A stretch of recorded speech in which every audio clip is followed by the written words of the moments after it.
Team India wicket keeper batter Sanju Samson career ఎప్పుడూ ఒక అంతు చిక్కని ప్రశ్నగానే మిగిలిపోయింది.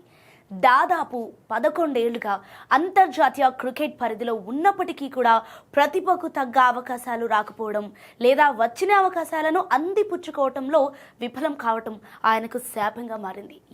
2024 ప్రపంచ కప్లో జట్టులో ఉన్న తుది జట్టులో చోటు దక్కించుకోలేకపోయిన సంజు T20 ప్రపంచ కప్లోనైనా తన అదృష్టాన్ని పరీక్షించుకోవాలని ఆశించాడు. కానీ రోహిత్ శర్మ రిటైర్మెంట్, శుభ్మన్ గిల్ ఫామ్ కోల్పోవడం వంటి పరిణామాలు సంజు మార్గం సుగమం చేస్తాయని అందరూ భావించారు. కానీ అనూహ్యంగా ఇషాన్ కిషాన్ ఫామ్ లోకి రావటం, అభిషేక్ శర్మ వంటి యువ కిరణాలు జట్టులోకి దూసుకురావడంతో సంజు మరోసారి రిజర్వ్ బెంచ్కే పరిమితం అవ్వాల్సి వచ్చింది.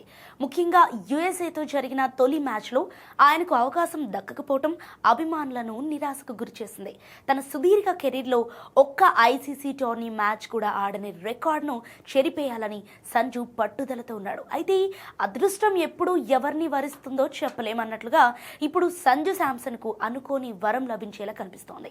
భారతీయ యువ ఓపెనర్ అభిషేక్ శర్మ అనారోగ్యం బారిన పడటం సంజుకు వరల్డ్ కప్ అరంగేట్రం చేసే అవకాశాన్ని కల్పిస్తోంది.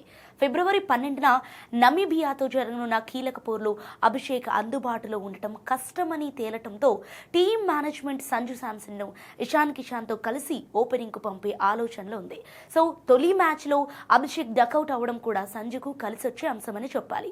ఎన్నాళ్లుగానో వేచి చూస్తున్న ఈ ఒక్క ఛాన్స్ నమీబియాతో మ్యాచ్ రూపంలో రాబోతుండటంతో సంజు శాంసన్ ఈసారి తన బ్యాట్తో సమాధానం చెప్పాలని భావిస్తున్నాడు.